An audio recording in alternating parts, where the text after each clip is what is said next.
Welcome, Traceable Designers. Today we're making the straight style Cornice Valance. We're going to make center panels, side panels, and connector panels used for large window configurations. We're making a single fabric design.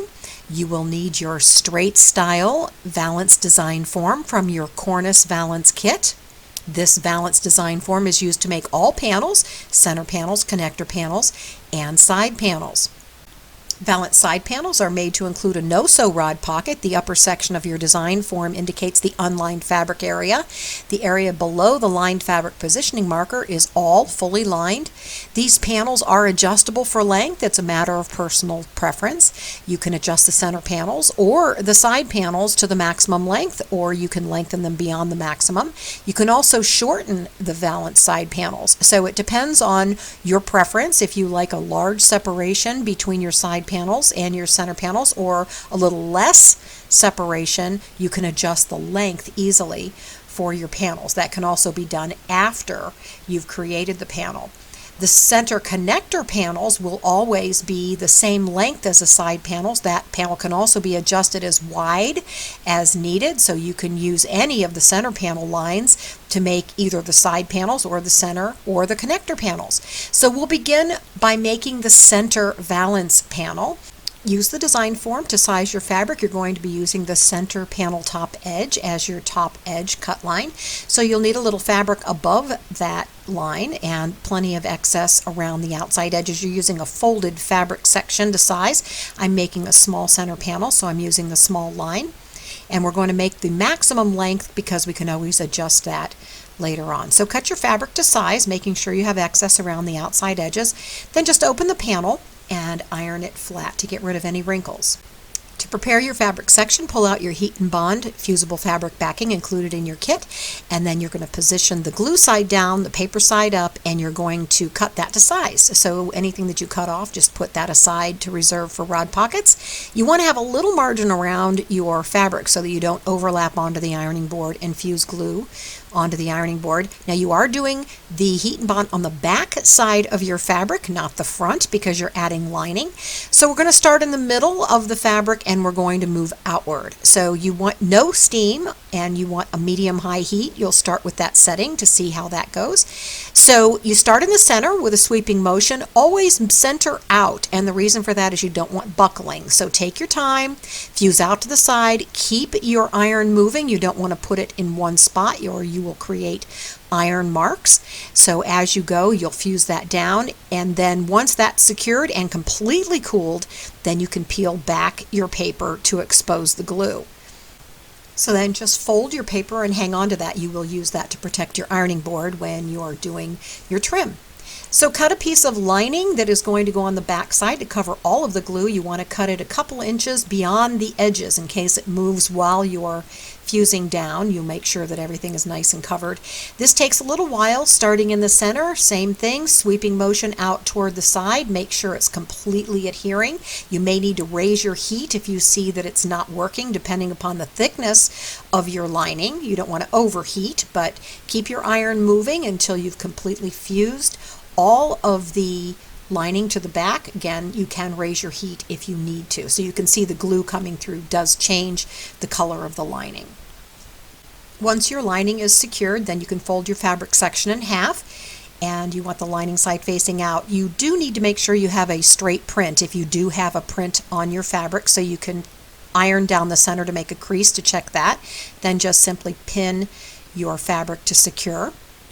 Then when you position your design form, you want to make sure that you're on the proper sizing line and that your design form bottom is falling above where the glue is positioned, so that when you do trace, that's secure. So once you get that all in place, we're going to begin at the center panel top edge. So that's the outer arrow, and we start our marking there, trace down the side, pressing the design form firmly to the fabric so you make sure you get a nice straight line, and then just trace around the edges until you have a nice solid line over to the folded edge, and then just lower your design form to the mark, reposition your sizing line on the left fold, and then just trace across the top of your design form to mark the panel height cut line. I do recommend making the maximum length to your panel to begin. You will have the opportunity before adding any trim to adjust the length if needed. So later on in the video we'll show you how to hang and double check that. Okay, to cut out your panel, turn it with the folded side facing you, and then you're just going to follow along the traced line, really carefully following the line. You want to make sure you get those curves perfect, and then cut across the top edge to adjust the height. Now I do have a print and I want that perfectly straight across the bottom, so because mine is easy to eyeball, I'm just going to cut off those little edges on the bottom, and then when I get around to the corners I'm just going to turn that on the lining side and then finish tracing off the curves. This way I can be certain on both sides that I have a perfectly straight line and a perfect curve on each side, which is another reason for using the maximum length to begin with. So now I'm going to measure down to make sure everything's perfectly straight, and if you have to straighten out the top edge, you can do that. You can see by folding in half here, it's just a little off on top, so you can either cut that way, or in my case, I can just take a look at it and see that I can take off that little bit of excess on the top. Okay, now we're going to make the connector panels. These are smaller panels made in the exact same way, but they are going to be positioned underneath the center panels, and they're also going to be the full length of the side panels. So you do have a height line for your connector panel, and you're going to use that height line to cut your panel, because this does fold over the rod, which does raise the panel to match the length of the side panel. So as with your center panel, go ahead and size your fabric. You can make this as narrow or as wide as you need. I'm using the standard sizing line, but you can make it less wide. And you also want to make sure that you have plenty of depth. You can use any of the center panel sizing lines to make your connector panel as long as you add the extra height. So go ahead and fuse your fabric flat, and then again size your backing, making sure that it's completely covered. Now in this case, since it's a little bit longer, I'm adding an extra strip across the top. I recommend doing it across the top when you trace, because if it has a line across the top, that's going to fold over your rod anyway. So when you peel that off, you can see that there's a little bit of the glue left on the second piece of paper. So when you pull that, make sure you do that carefully so you don't remove the glue. Now if you are planning to use that paper to cover your ironing board, cut that glue off, because if you do apply heat, that can glue the paper right to your ironing board. So follow the same steps and attach your lining, and then you're going to position your design form, again making sure you've covered all the glue and on the appropriate sizing line. And then for this case, we're going to start at the connector panel top edge to do our tracing. Same thing, along the side, underneath the bottom to the fold, and then you will be lowering your design form again, and you're going to adjust the height to the taller height, because that will fold over the rod and go behind the center panel, and you need that the length of the side panels. Again, put the folded edge toward you and cut out your connector panel. Make any number of connector panels needed for your window size. Okay, let's move on to side panels. This is a little different process. We are going to be making a rod hanging pocket that is an unlined fabric section on the top. We need to size our fabric with excess around the upper edges of the design form and around all the sides. Make sure you've got the appropriate sizing line. In this case, I'm making a small side panel, so I'm using the small side panel sizing line, and I'm making sure I have excess fabric around all edges. So to apply the heat and bond, you need to make sure that is aligned with the lined fabric positioning marker, and if you have any print, you want to make sure that's nice and straight, because that will represent the top edge of your panel. So your fusible backing needs to be positioned across a straight line, and you need to make sure you have plenty of coverage of backing around the bottom. And then as with the center panels, just fuse down your backing. Once it's cooled, peel that back to expose the glue.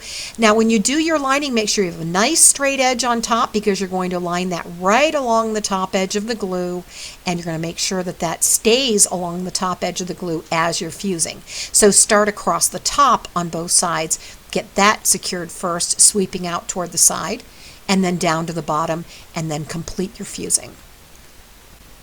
So again, fold your fabric section in half with the lining facing out, but align the front and back lining together right where that meets so that that's nice and straight, and then pin it, and then make sure that you position your design form along the lined fabric positioning marker at the top edge of the lining and along the proper left side, folded side sizing line. Then just trace along the lining area to complete the bottom section, and then you're going to trace across the top rod pocket area, which is the unlined section. So you'll trace the right side of the design form and then across the top of the design form to straighten out that rod pocket section.